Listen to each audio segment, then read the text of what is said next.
Today's video is going to be an analyzation of the new Planets trailer for Mass Effect Andromeda and how I interpret it and what I think this means for the new Mass Effect title.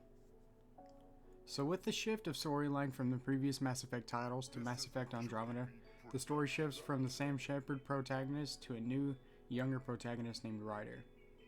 This protagonist is less known and isn't a legend of a war hero like good old Sammy.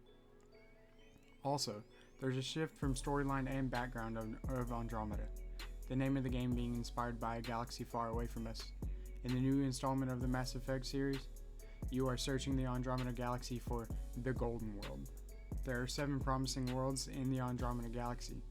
These worlds are labeled habitats 1 through 7 and are very different from one another. According to the trailer, these worlds are very different from each other, each having different effects on different races of aliens and humans. Some habitats having water sources, some being Arctic deserts. The habitats vary. In the previous Mass Effect titles, the world available to explore was already an established world. EA and BioWare are taking a huge leap of faith by doing this. These past titles haven't exactly done bad by any means, but Mass Effect is one of my all-time favorite games, and one of the few that I can say hasn't exactly had a bad game yet.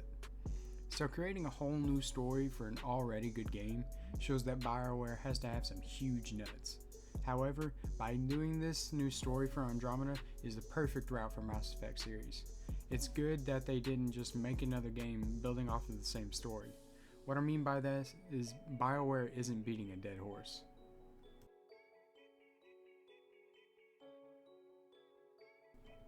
This new trailer brings us closer to what the game will have in store for us as far as quest and overall main goals.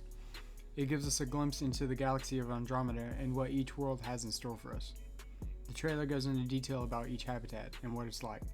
Now let's be honest, I'm not going through each individual habitat itself, because that's exactly what the trailer does. But if you would like to see this, I will link the trailer in the description.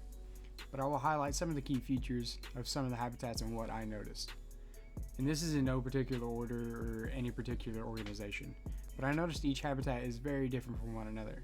I love that the trailer gave a little backstory about each habitat. The trailer goes into detail about one of the habitats, describing it as a moon for a gas giant planet. Another one being compared to an Amazon rainforest found on Earth. Now let's talk a little bit about the art scheme of Andromeda. From watching the trailers and what little gameplay is out there of the game looks amazing. One of the habitats looked a lot like the No Man's Sky art style. Very bright, deep colors of wild animals. I think it's safe to say that Mass Effect Andromeda is going to please the majority of the fan base. Let's just hope it doesn't drop the ball like No Man's Sky. If you all enjoyed this video and want to see more like it, be sure to hit that like button and subscribe. If you all are looking for other upcoming games, you should look into the Identity RPG. I have a close friend who is making tons of informational videos over the game. Link will be in the description.